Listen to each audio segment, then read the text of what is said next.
Bonjour à tous, j'espère que vous allez bien. On se retrouve en ce jeudi matin pour Dev Café, votre émission autour de l'actualité du développement mobile. Donc c'est chaque matin à 7h et sur YouTube, donc surtout n'hésitez pas à vous abonner à la chaîne et à activer les notifications si vous voulez avoir et être informé de chacun de ces nouveaux épisodes, et aussi à liker la vidéo parce que pour le coup ça aide la vidéo à être connue auprès du plus grand monde, ça c'est l'algo de YouTube. Et donc hier ce que je me suis dit, et tiens, et si on n'achetait pas des nouvelles petites figurines pour bien que dans mon décor derrière moi ce soit un peu plus sympa et qu'il y en ait des nouvelles. Alors pour info j'en ai déjà plus de 300 mais bon. Alors il y avait une enchère sur YouTube, moi j'ai commencé à mettre 50€, et hier c'était la fin, et comme vous pouvez voir, c'était totalement inaccessible, malheureusement, donc cette figurine ne fera pas partie de mon décor, peut-être pour une prochaine fois. En tout cas, sans aucune transition, maintenant on va passer à l'actualité.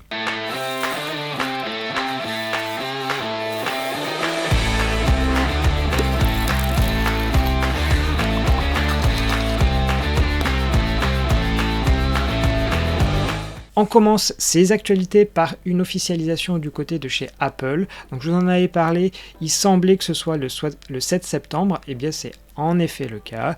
Ce sera donc le 7 septembre à partir de 19h et en direct sur YouTube et plein d'autres canaux différents. Donc normalement les nouveaux iPhones devraient être présentés. On devrait peut-être aussi avoir quelques infos sur iOS, tvOS et watchOS qui devraient sortir à peu près en même temps qu'une fois la sortie des téléphones, qui se fait généralement 1 à 2 semaines après, ça dépend un tout petit peu, mais bon on verra ça à ce moment-là.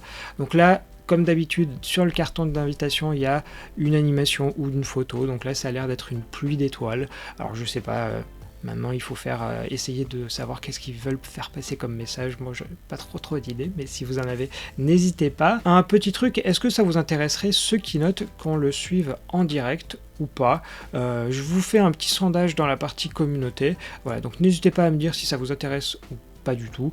Si c'est pas du tout, rassurez-vous, je vais pas faire un foin, ce serait plus simple, mais voilà, je me dis pourquoi pas tester de faire un live ensemble. Sans aucune transition, on va passer du côté de chez Flutter et Dart. Alors si vous le savez pas, en fait il existe pub.dev qui est tout simplement l'endroit où on va retrouver toutes les dépendances. Et là ce tweetos, il vient de nous dire attention, il y a eu un petit changement. Alors ce que je propose c'est qu'on regarde, donc quand vous avez des dépendances sur pub.dev, vous avez un score qui lui est associé. Ce score, maintenant il est sur 140 points, avant il était sur 130, et donc du coup il y a une petite nouveauté qui est apparue. Quelle est la nouveauté en question? C'est que maintenant vous avez 10 points supplémentaires si vous utilisez une licence open source. Donc voilà, c'est plutôt pas mal que Google mette ça en avant. Voilà, si vous connaissez pas, voilà, il y a des points, par exemple si on fait de la documentation, des choses comme ça, et bien voilà, maintenant il y aura 10 points de plus si vous avez une licence open source, donc Apache, MIT, des choses comme ça. Plutôt pas mal comme initiative. On enchaîne avec un sujet un peu people et sur lequel j'avoue je suis pas très bon, c'est côté cinéma. Alors on va se parler d'un film qui va sortir dans quelques mois, années, sur BlackBerry. Et oui, la marque de téléphone et le système d'exploitation aussi. Donc derrière c'était RIM, la boîte canadienne, et donc il va y avoir un film qui va être créé. Alors au niveau du casting, il y a ces deux personnes-là, je vais pas dire leur nom parce que je vais forcément mal le dire. Dans le reste du casting, vous avez ces personnes-là, et ce film sera basé sur un bouquin que vous voyez ici, qui avait été créé par des journalistes canadiens, sachant que la production du film a commencé, mais Variety sur le site sur lequel on est ne nous indique pas encore quand est-ce que ce sera prêt. À noter que si le film vous intéresse pas forcément et que vous voulez plutôt aller à la source et en gros regarder cette histoire sur BlackBerry, eh bien vous pouvez acheter le bouquin. Par contre il a l'air d'être disponible que en anglais et il fait combien? 288 pages, bon ça va, c'est correct. Et maintenant on va passer sur des toutes petites actualités dans la partie en bref.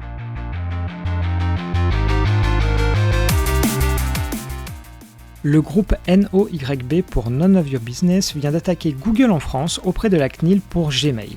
Vous avez peut-être déjà remarqué que certains emails publicitaires étaient ajoutés dans le flux des messages, et selon NOYB, la directive européenne e-privacy interdit aux entreprises d'envoyer des publicités non sollicitées, sauf si elles ont recueilli le consentement. Rendez-vous donc dans quelques mois ou années pour le verdict. On passe à deux mauvaises nouvelles maintenant, et ça va mal, voire même très mal chez Huawei qui serait en danger. Le directeur général de la branche technologie a annoncé que les 2 à 3 prochaines années allaient être particulièrement difficiles, parlant même de survie. L'idée est de se recentrer sur les projets qui rapportent de l'argent et éviter la R&D qui ne mène à rien. Je vous invite à lire l'article où le dirigeant utilise des mots particulièrement forts envers ses salariés.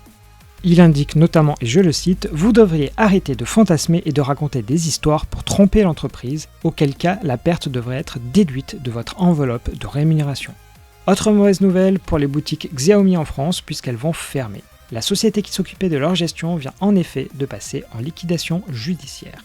Côté logiciel, Firefox vient de basculer vers la version 104 qui apporte pour les développeurs une meilleure compréhension des éléments venant ralentir l'interface.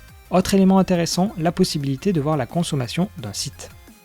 On termine avec une petite info si vous voulez vous mettre à Jetpack Compose, puisque Google vient de lancer tout un cours où vous allez commencer des bases jusqu'à des notions plus avancées. Comme on dit, profitez-en, c'est gratuit. Alors on va enchaîner avec deux petits sujets autour d'Android. Le premier, c'est autour de ce qui s'appelle Camera X. Donc ce qu'il faut savoir si vous ne connaissez pas très bien les API Android. Donc initialement, il y avait une première version d'API qui s'appelait Camera 1, mais c'était souvent critiqué parce qu'en termes de fonctionnalité, on n'avait pas accès à toutes les fonctionnalités d'un capteur photo. Du coup, ils ont créé un Camera 2 qui est extrêmement avancé, mais il y a énormément de code à écrire. Je pense que c'est 500 lignes, quelque chose comme ça, c'est totalement imbitable. Et l'idée de Camera X, c'est en fait, ça vient simplifier Camera 2 parce que voilà, sinon c'est inaccessible le code. En fait, c'est une machine d'état, donc c'est extrêmement compliqué.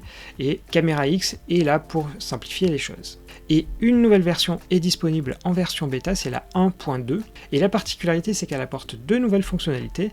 La première, elle intègre MLKit, donc c'est-à-dire toute la partie machine learning de chez Google, et aussi le zéro shutter lag, en gros, quand vous cliquez pour prendre une photo, qui est le moins de lag possible. Alors on va voir comment ça fonctionne. Par exemple, MLKit, bien vous allez pouvoir maintenant vous en servir pour scanner des codes barres ou des QR codes. Et donc dans l'article, vous trouverez comment est-ce qu'on fait. Alors pour le zéro shutter lag, c'est très intéressant, je trouve, la manière dont c'est fait. Donc avant que vous ne preniez des photos, toutes les frames vont être mis dans un buffer circulaire, donc c'est-à-dire un buffer limité en termes de photos que ça peut stocker. Et bien dès que vous allez prendre la photo, plutôt que de déclencher réellement une nouvelle photo, ça va aller piocher dans ce buffer, ce qui fait que la photo est déjà là, et donc vous allez la voir immédiatement.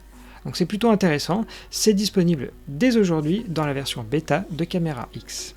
On termine ces actualités en parlant des Google Play Games for PC, donc c'est la possibilité de jouer à des jeux Android du Google Play sur votre ordinateur. Alors comme vous pouvez le voir, ce n'est pas disponible en France, mais c'est disponible dans d'autres pays et c'est ça la nouveauté aujourd'hui. Donc on va voir un peu en quoi ça consiste ce service. Donc vous allez avoir à peu près entre 40 et 50 jeux. Alors vous vous dites sur le Google Play des jeux il y en a beaucoup plus, mais là la particularité c'est qu'ils vont être compatibles avec le clavier et la souris, c'est pour ça qu'il y en a beaucoup moins. Donc là vous voyez une sélection. Alors moi je suis pas très bon en jeu, mais voilà, je vous laisse regarder un tout petit peu ça. Et quelle est la particularité de ce Google Play Games for PC? Donc d'une, d'être compatible souris-clavier, mais surtout d'avoir une synchronisation possible avec vos autres appareils. Donc typiquement, si vous commencez à jouer sur un téléphone, vous allez pouvoir continuer à jouer sur PC et la synchronisation se fera de manière automatique. Alors certains d'entre vous se diront ça ressemble quand même pas mal à Stadia, mais bon, Stadia va assez mal en tant que tel, donc on va pas en parler, mais voilà, Google Play Games for PC, l'aspect synchronisation via le compte Google est plutôt intéressant. Et si on continue dans la page, on a 2-3 informations de plus sur ce service. Donc en gros, en quoi est-il différent? Donc d'une part, ça supporte clavier-souris, ça, il y a la synchronisation, et c'est aussi les Google Play Points. Alors bon, les Google Play Points, on va pas se le cacher, c'est comment est-ce que vous dépensez de l'argent en achat in-app. Donc bon, Google ne nous en fait pas trop là-dessus, s'il te plaît. Donc pour pouvoir participer à Play Games, il faut du Windows 10 avec 8 Go de RAM notamment. En termes de GPU, ça s'appelle un Gaming Class GPU, donc débrouillez-vous, parce que ça veut tout et rien dire. Sachant que le service est disponible en version bêta en Australie et dans certains pays asiatiques, c'est-à-dire Hong Kong, la Corée du Sud, Taïwan et la Thaïlande, et sachant que d'autres pays viendront se rajouter en 2012, mais ils ne précisent pas encore quand est-ce que sera disponible au niveau mondial, typiquement tout ce qui est Europe ou États-Unis. Et finalement, ce service il va rentrer en confrontation avec ce que Microsoft propose sur Windows 11, qui est la possibilité d'aller acheter et télécharger des applications via l'Amazon App Store et un système qui s'appelle le Windows Subsystem for Android, qui permet de faire tourner des applications Android sur Windows. Donc finalement ça y ressemble beaucoup, Mais là, l'avantage du Google Play Games for PC, c'est qu'en termes de catalogue, c'est quand même plutôt pas mal, parce que bon, faut pas se le cacher, le catalogue de chez Amazon est quand même pas terrible. Donc voilà, c'était plutôt intéressant. Pour nous développeurs, ça veut dire que potentiellement nos jeux peuvent arriver très facilement sur PC désormais, ou dans les mois à venir. Donc bonne info. On va s'arrêter là pour aujourd'hui. Comme d'habitude, j'espère que ça vous a plu ce petit épisode de Dev Café. Donc il n'y avait pas de très gros sujet aujourd'hui, mais bon, c'est l'actualité. Parfois, il y a des infos plus ou moins intéressantes. Quand bien même, si vous avez aimé cette vidéo, n'hésitez pas à la liker et à vous abonner à la chaîne.